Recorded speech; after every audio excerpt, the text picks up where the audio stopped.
The auditorium was already full long before the competition started.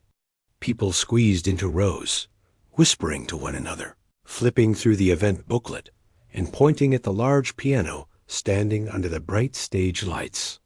Every year this competition brought some of the best young musicians from around the region. But this year something felt different. Rumors had been spreading for weeks that the judges had chosen a nearly impossible classical piece as the final challenge. It was the type of piece even professional players needed months to practice. Most people came just to see if anyone would be brave enough to attempt it. Backstage was a mix of nerves and excitement. Some older competitors paced back and forth, warming up their fingers or whispering encouragement to themselves. Others stared at the floor, trying to calm their breathing. Among them sat a small boy, his legs dangling from a chair, his hands folded neatly on his lap. He wasn't talking to anyone, and no one was talking to him. He sat next to his mother, who quietly rubbed his shoulder, whispering something only he could hear. Most people backstage barely noticed him. When they did, they smiled politely and assumed he was someone's sibling, or maybe a guest who had wandered too far behind the curtains. No one imagined he was there to compete. And when someone finally looked at the list and realized he really was one of the contestants, the reaction was the same: a small shake of the head, a brief glance of pity, and then attention moved back to the older, more experienced musicians. The competition began with excitement. Each contestant walked onto the stage one by one, some confident, some trembling.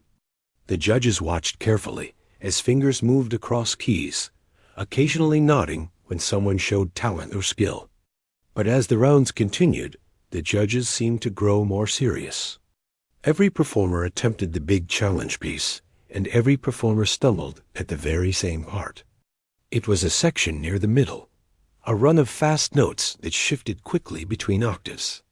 It demanded perfect timing, total control, and a level of understanding of the music that didn't come easily to young players. One of the judges leaned back in his seat after the fourth failed attempt. "It's too difficult," he murmured to the others. They didn't disagree. Maybe next year someone will play it right. By the sixth attempt, the audience already knew what to expect. People sighed softly when the performer reached the difficult part. They leaned back, waiting for the mistake, waiting for the nervous pause, waiting for the hands to freeze. And it happened every time. No fault of the young musicians. They were all talented. But the challenge was simply too big. Backstage, someone whispered loudly enough for others to hear, "Why would they choose a piece like this? It's impossible." Another person laughed lightly and said, "They want to see talent, not miracles." The little boy lifted his head slightly at the word miracles. His mother glanced at him, but he didn't say anything. His eyes went back to his hands, which he let rest quietly on his knees. He didn't fidget. He didn't seem scared.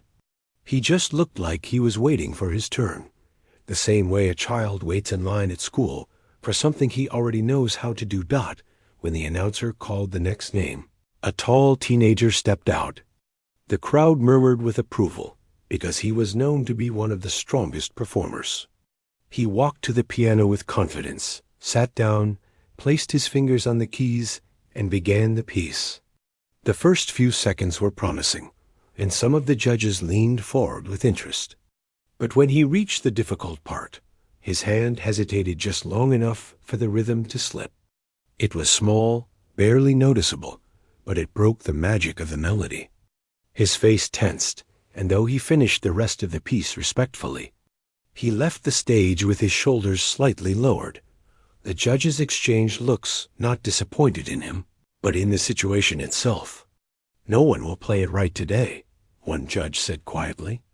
Another nodded. "We may have set the bar too high." Backstage, the performers waiting for their turn were already lowering their expectations. Some whispered that they would skip the difficult piece altogether and choose one of the easier options. Others agreed, thinking it was the smarter choice. After all, failing publicly wasn't worth it. That's when the announcer spoke the name that no one had noticed until that moment. The name of the small boy who had been sitting silently beside his mother. A few heads turned, confused. One girl whispered, "That must be wrong." Another said, "Is he really going to play?" Someone even chuckled softly and said, "Poor kid. They should have let him compete next year instead." The little boy stood up calmly. He didn't rush. He didn't look around nervously to see who was watching him. He only took a small breath, held his mother's hand for a moment, and then walked toward the stage entrance. A stage assistant hesitated as she looked at him, unsure whether he was supposed to be out there. "Are you ready?" she asked quietly. He nodded once. The assistant still seemed unsure, but moved aside.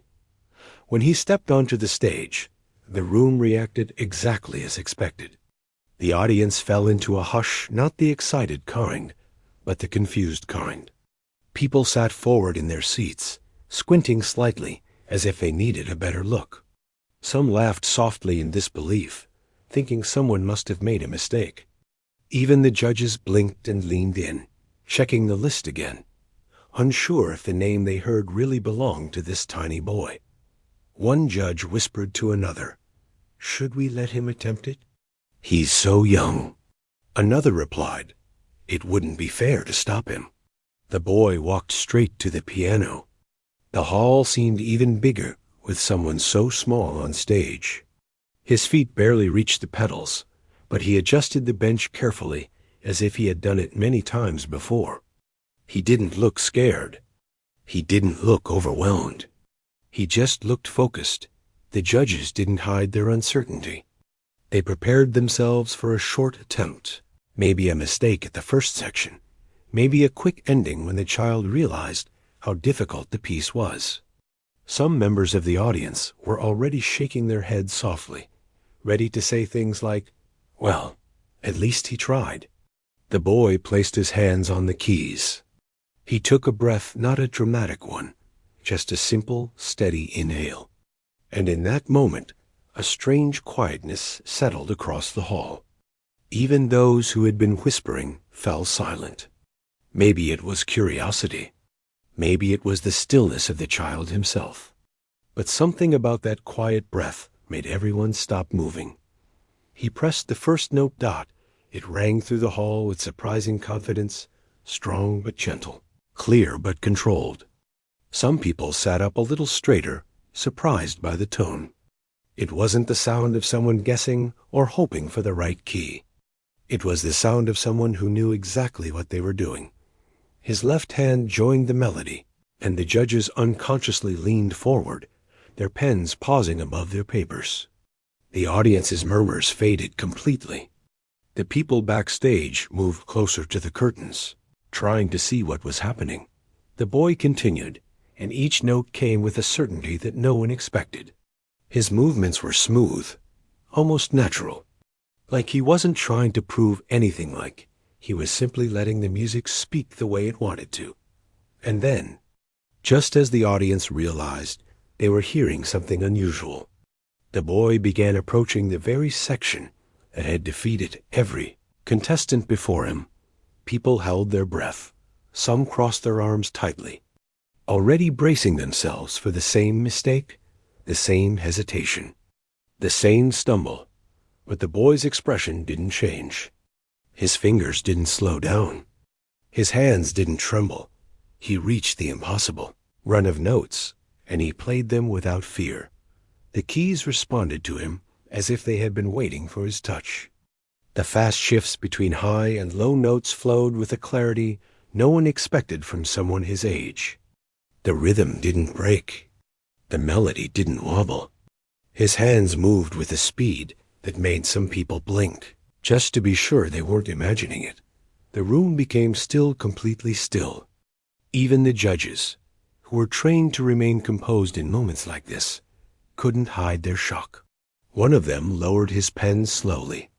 Another parted his lips slightly, as if forgetting how to breathe for a moment. No one clapped.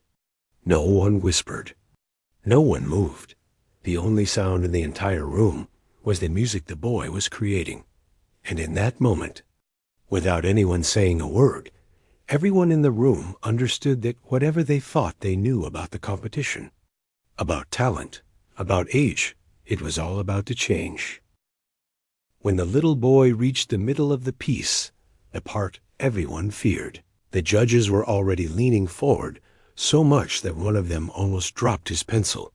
The audience, who had spent the entire day watching talented older kids struggle at that same exact moment, now sat frozen in disbelief.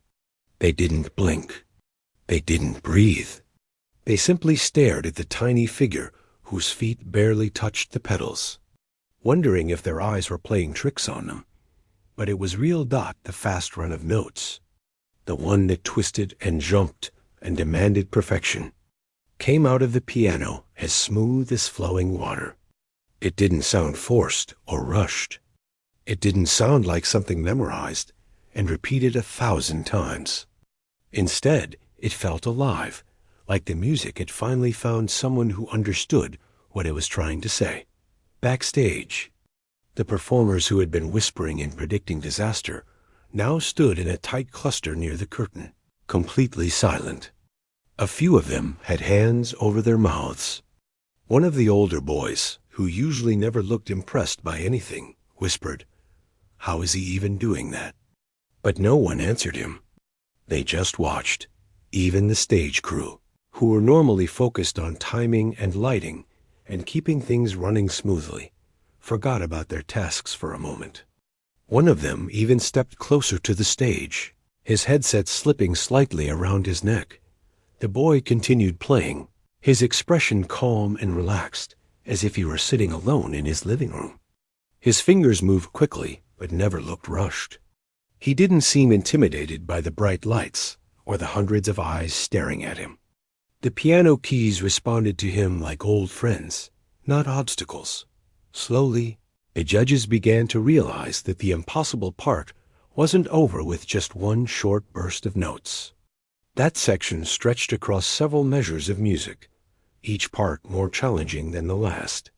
But the boy didn't break. He didn't slow down. He didn't even hesitate. Every note was clear, almost delicate, but filled with confidence. One of the judges whispered, "This can't be happening." "He's 8.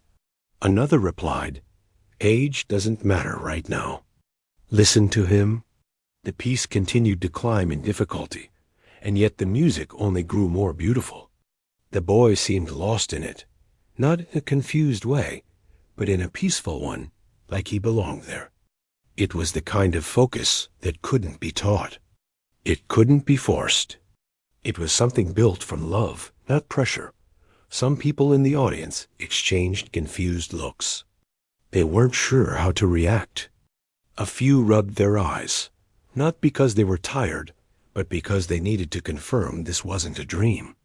Even the families of other contestants, who had come to cheer for their own children, found themselves rooting for the little boy. Something about the way he played didn't leave room for jealousy.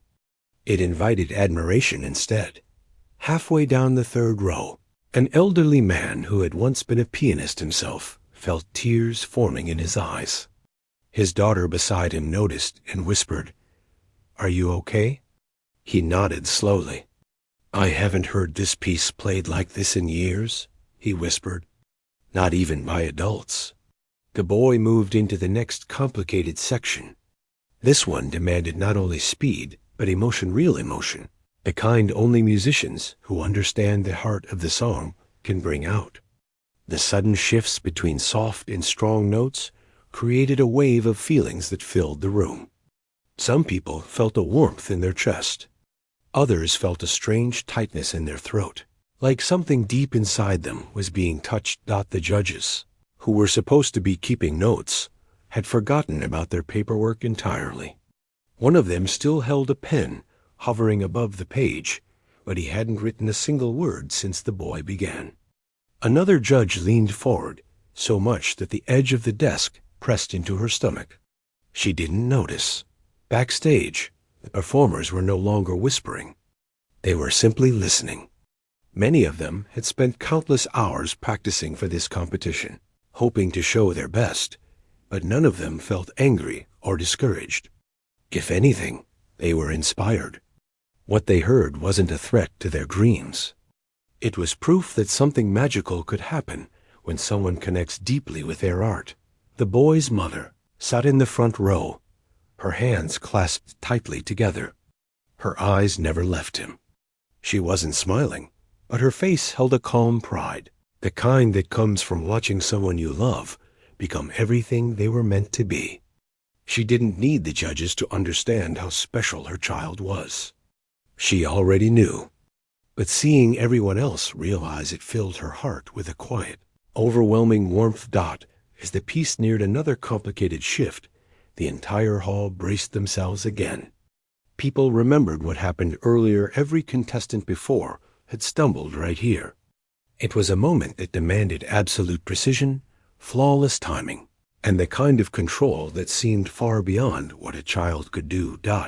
The boy didn't even blink. His hands moved with such certainty that it almost looked like the piano was guiding him rather than the other way around. The melody rose and fell like a story being told, a story only he knew perfectly. One of the judges whispered under her breath, "This is not normal. This is rare." The boy wasn't trying to impress anyone. That was the most surprising thing about it. He didn't glance at the judges. He didn't look toward the audience for approval. He played because he loved the music.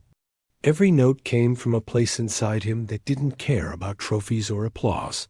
The audience began leaning in closer, some without realizing it.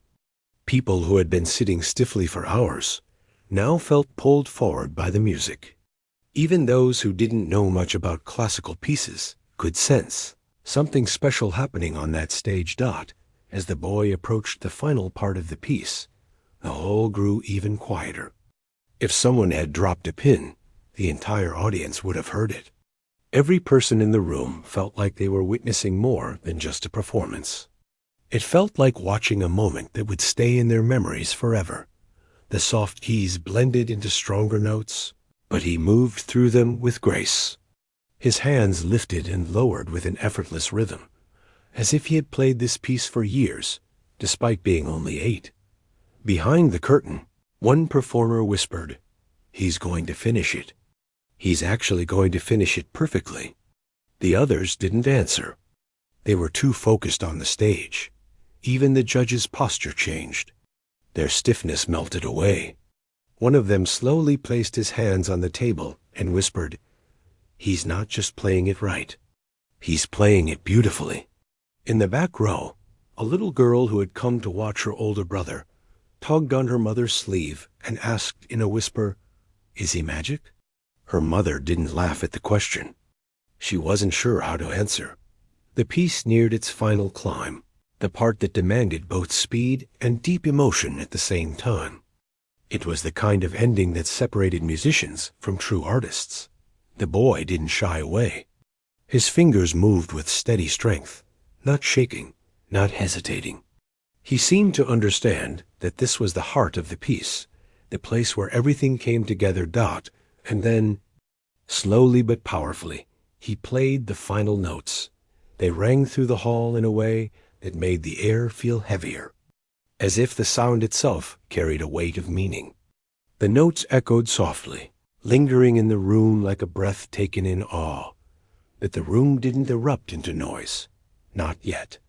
There was a moment of complete, absolute silence.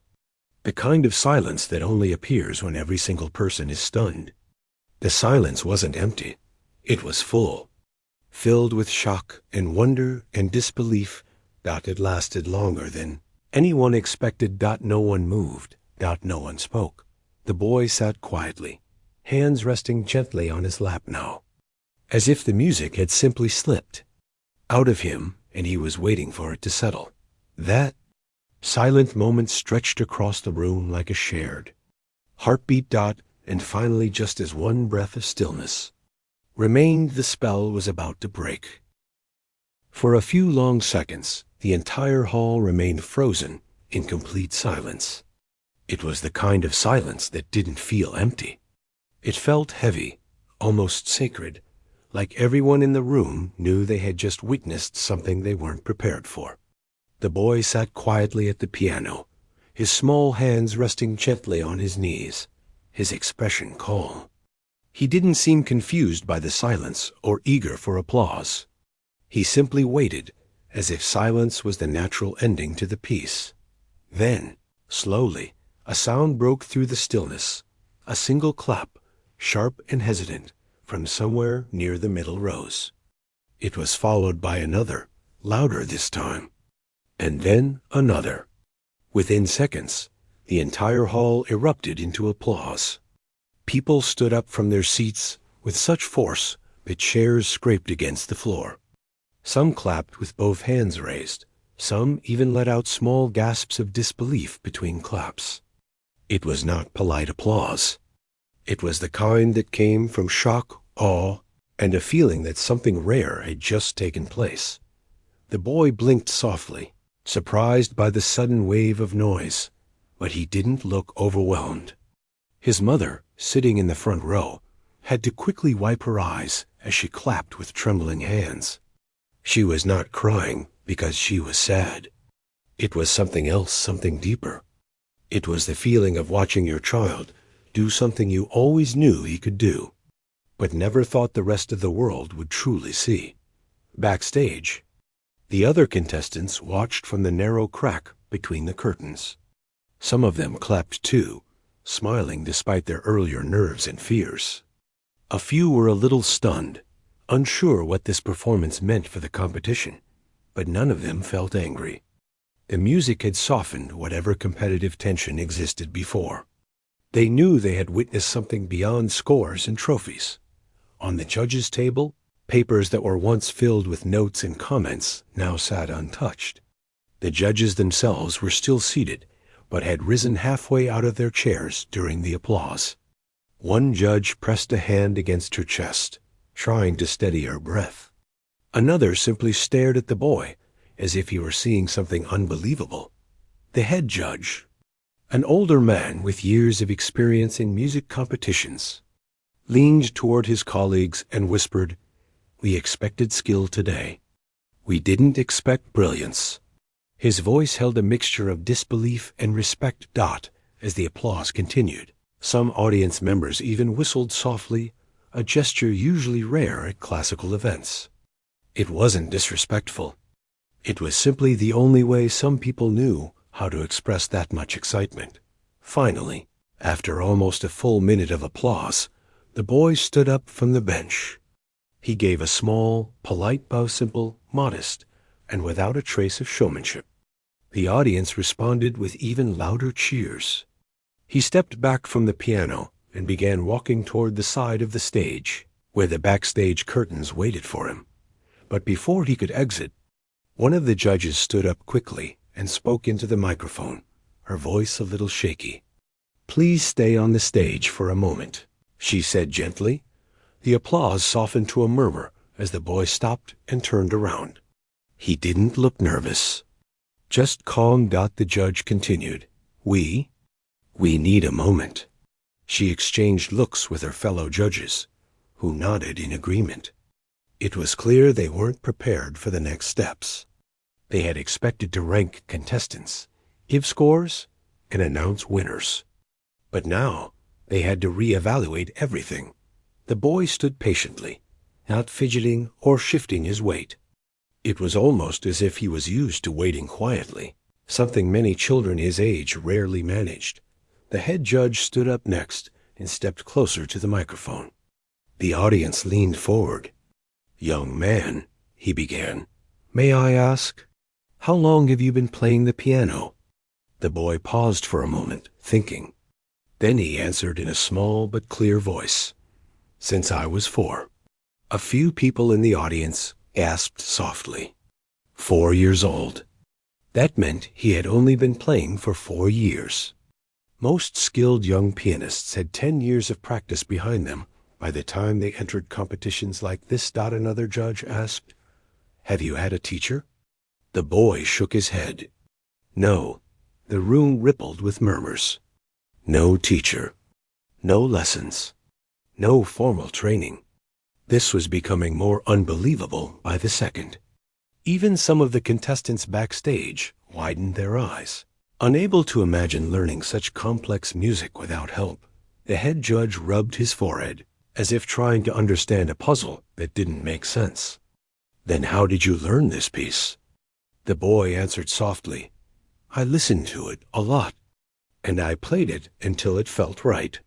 The judges stared at him, stunned. Playing until it felt right was something most musicians only understood after years of training. But for him, it seemed natural. In the audience, people were whispering things like, "This child is gifted. How is this even possible? And he's like a prodigy." The boy looked around, slightly unsure why everyone was so surprised. To him, playing the piano was just something he loved to do. It wasn't about proving anything or impressing anyone. After the judges asked him a few more gentle questions, they finally let him step off the stage. He walked calmly back toward the curtains where his mother waited with open arms. She hugged him tightly, not caring about who was watching. She whispered something into his hair, and though no one could hear her words, the warmth in her voice was clear. Backstage, the older performers stepped aside to give him space, but many of them smiled at him as he passed. A few even patted his shoulder or offered a thumbs up. They weren't pretending. They were genuinely impressed. They had trained for years, yet none of them felt threatened by him. His performance didn't feel like a competition. It felt like something inspiring. When he reached his mother, she knelt down beside him and brushed a bit of hair out of his face. "Are you tired?" she asked softly. He shook his head. "No? Are you okay?" she asked again. He nodded once, and she smiled through her still drying tears. Meanwhile, on stage, the judges were having a quiet but intense conversation among themselves. One of them said, "We need to rethink the scoring system today." Another replied, "It's not just about scoring. We need to acknowledge what we just witnessed." They flipped through their notes, though no one had written much after the first few seconds of the boy's performance. One judge leaned back in her chair and said, "Even if someone else plays next, the atmosphere won't feel the same." She was right. The mood in the hall had changed. Something big had happened, and everyone felt it. Some viewers in the audience were discussing whether the competition should even continue. One man said, "How can anyone follow that performance?" A woman beside him replied, "Competitions aren't always about winning. They're about showing talent. But yes, this will be hard to match." Backstage, the next performer stood near the curtain, holding their hands together nervously. They had practiced for months, but now they weren't sure if they should go on. The stage assistant approached gently and asked, "Are you ready?" The performer nodded slowly, though their expression showed uncertainty. The organizers decided to take a short break, giving everyone time to breathe and compose themselves. People left their seats for a moment, whispering excitedly in the aisles, sharing their shock with strangers as if they needed to confirm what they had seen. A group of parents gathered near the front, discussing how rare such talent was. One said, "Some children are born with a gift. This boy, he's one of them." Another parent added, "I hope he gets the right support. He could go far." Farther back, a group of teenagers debated whether they could ever reach such a level. "He's 8, one said quietly. "And he plays like that? I don't think I'll ever be that good." A friend nudged him and said, "Don't say that. Everyone grows differently." But, yeah, that was crazy. The boy and his mother remained backstage, sitting together on a small bench. He swung his feet lightly, as if he was thinking about something else entirely. His mother watched him with gentle eyes, still trying to process everything. "You did very well," she said softly. He shrugged a little. "I just played." "I know," she whispered, her voice filled with pride. The break ended, and the audience slowly took their seats again. But the energy in the hall had changed. It wasn't restless or impatient anymore. It was charged with curiosity and respect. They didn't know what would happen next, but they knew the competition would never be the same after what they had just witnessed. The judges returned to their seats with an air of seriousness. They were no longer just judges that day. They were witnesses to a moment they knew people would talk about for years. And though the boy didn't know it yet, his performance had just shifted the entire competition in a way no one could have predicted. The next morning felt different from anything the family had experienced before. The air inside the small rented room was filled with a kind of quiet hope, the kind that grows after something incredible happens but hasn't fully settled in yet. The boy woke up earlier than usual, not because he was nervous, but because he felt something warm and bright in his chest. It was the memory of his fingers touching the piano keys the night before. Every second of it played again in his mind, as if it were still happening. His mother watched him silently while preparing breakfast. She didn't speak much, but there was a certain softness in her eyes, a look she hadn't worn in years. Maybe it was relief. Maybe it was pride. Or maybe it was simply the feeling of finally seeing a door open for her son, one she thought had been locked forever. When they stepped outside to go to the school auditorium, the boy noticed something strange. People were staring at him. Not in a rude way, not with pity, but with a kind of curiosity and respect. Some whispered. Some smiled. One of the teachers even gave him a gentle nod, something she had never done before. It was clear that word had traveled faster than anyone expected. The auditorium door was already open when they arrived, and inside, a few workers were adjusting chairs and checking microphones. Near the stage stood the director, along with the music scholar who had heard the boy play the night before. They were speaking quietly, looking at papers, instruments, and the piano as though preparing for something big. When the director saw him, he waved him over. "There you are," he said, sounding more like a friendly uncle today than the strict man he had seen before. "We have a long day ahead, but don't worry. We'll go slowly." The boy nodded. He was not used to attention. He was not used to adults speaking to him with warmth. But instead of shrinking under it, he stood a little taller. The music scholar approached him next. Her smile was warm, gentle, the kind that instantly makes someone feel safe. She crouched slightly, so her face was level with his. "I hope you slept well," she said. "I did," he replied quietly. "I'm glad. Today we'll understand more about the way your mind hears music.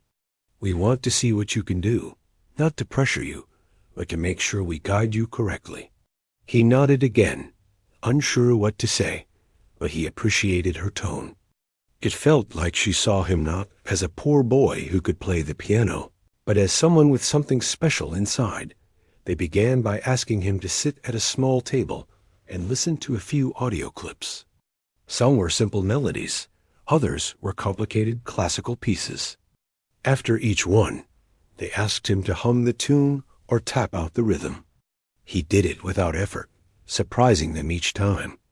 The scholar wrote notes quickly, glancing up at him with growing amazement. Then they moved to the piano. The boy's eyes softened instantly when he saw it.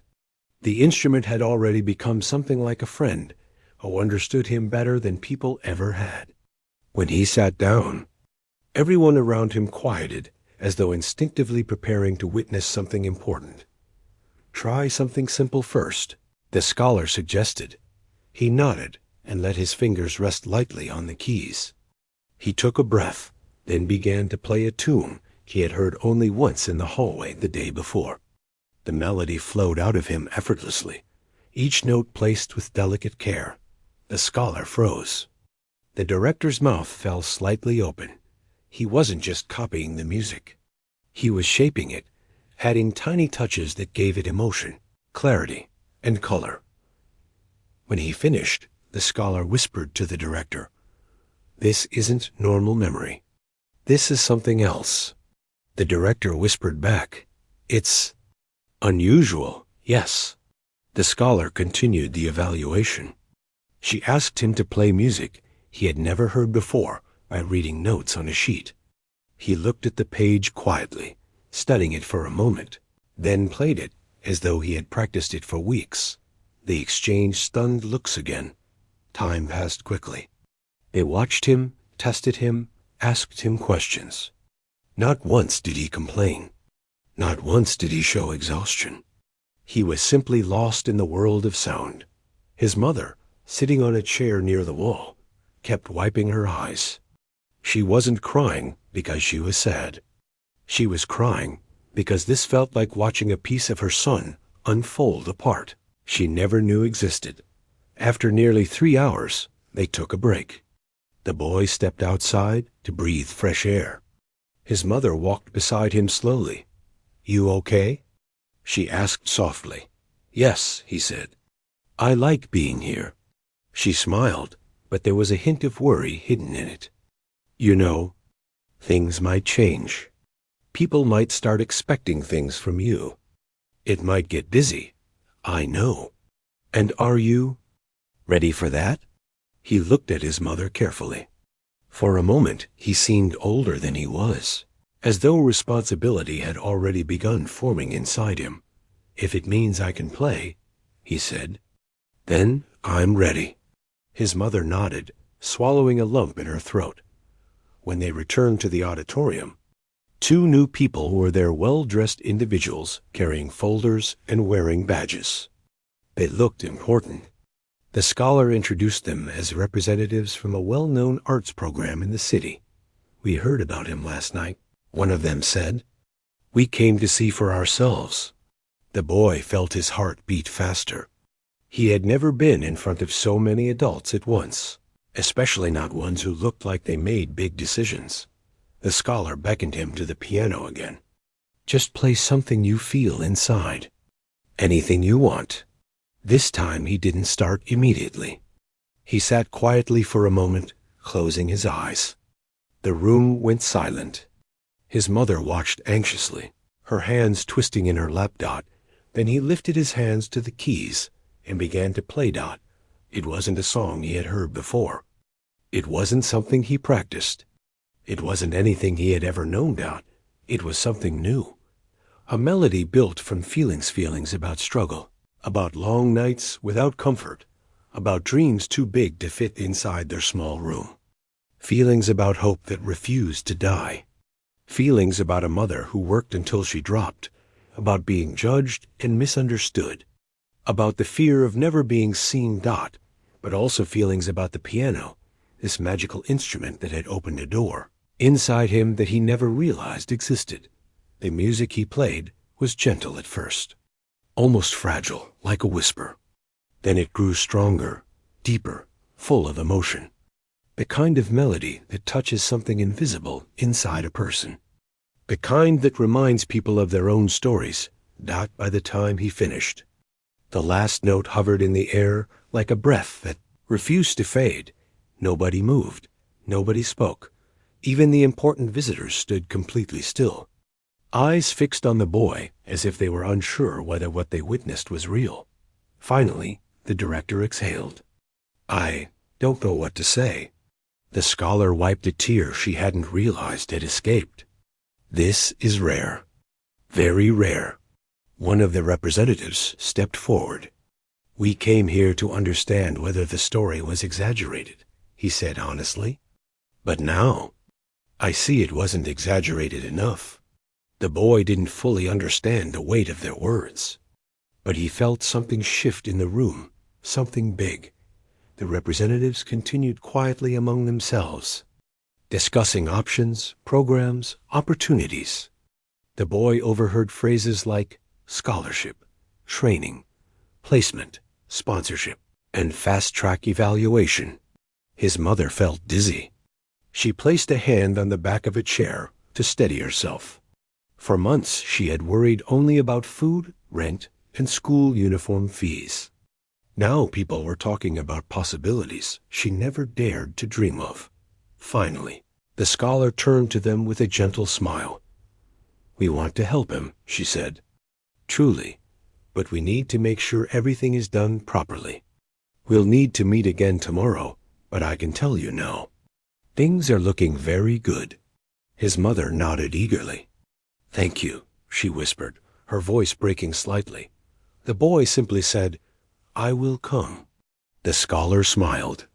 "Good, but for today, you've done more than enough." As the family left the auditorium, the sun was already beginning to set. The sky was painted in shades of orange and pink, like a slow, calm fire spreading across the horizon. The boy walked quietly beside his mother, but for the first time ever, his steps were lighter than hers. The streets they walked looked the same as always, crowded, noisy, filled with vendors and traffic, but to him, everything felt different. The world didn't seem as big anymore, and he didn't feel as small. When they reached their small home, his mother sat down heavily on the edge of the bed, finally letting the day's emotions spill over.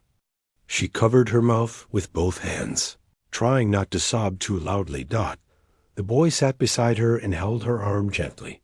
"It's okay," he whispered. She shook her head, smiling through the tears.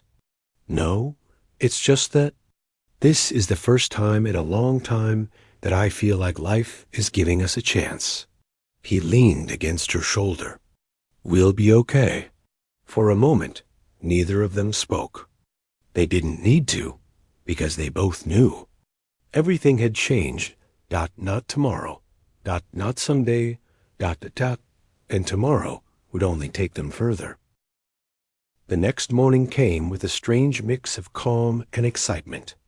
The boy woke up even before the sun had climbed into the sky. He sat on the edge of the bed for a moment, rubbing his eyes, trying to understand why his heart felt so full. Then he remembered the meeting, the people who had come to see him, the way the entire auditorium fell silent when he played. It all came back like a soft wave washing over him. His mother was already awake, quietly preparing things for the day. She kept checking the small bag she held, making sure she didn't forget anything, even though she had already checked it 5 times. She was nervous, not because she didn't trust her son, but because she understood how big this day could be. She turned and saw him watching her. "You ready?" she asked softly. He nodded, but his face showed something deeper, something like determination mixed with hope. "Let's go then," she whispered. They stepped out into the early morning air. It was still cool, still quiet, as if the world had paused just long enough to let them walk without distractions. The boy held his mother's hand for a moment, not because he felt scared, but because he didn't want this moment to slip too quickly. As they reached the school auditorium, the building looked almost unfamiliar. There were more cars parked outside, more people walking around, more noise than usual. It felt like an important event was about to start. Inside, the director greeted them near the stage. He seemed gentler today, almost humbled. He wasn't wearing the same strict expression he used to have. Instead, he looked like someone who knew he had misjudged a child and was now trying to make it right. "There you are," he said with a small smile. "They've been waiting." The boy and his mother followed him inside, where several people were already seated: teachers, the scholar, and the representatives who had visited the day before. They all stood as the boy walked in, which made his mother gasp quietly. No one had ever stood because of her son before. The scholar stepped forward. "We're glad you came," she said warmly. "We have a plan to discuss. Nothing final yet, but we want you both to understand everything clearly." The boy and his mother sat down in the front row. The scholar spoke slowly, making sure every word was understood. "There is a city program," she began. "One that supports young talents who show rare potential. It gives them proper training, guidance, and access to teachers who specialize in advanced skills." The mother listened with wide eyes, unable to blink. "But," the scholar continued, "we don't offer this lightly. We offer it only when we believe the child has something extraordinary. And she paused, smiling gently at the boy. He does. His mother's hands trembled slightly, but she held them together to keep them steady. The representatives added more details: transport, scheduling, extra lessons, costs that would be covered, opportunities that could open in the future. They talked about concerts he might one day join, competitions he could enter, and schools that would want to have him. It was too much to take in at once.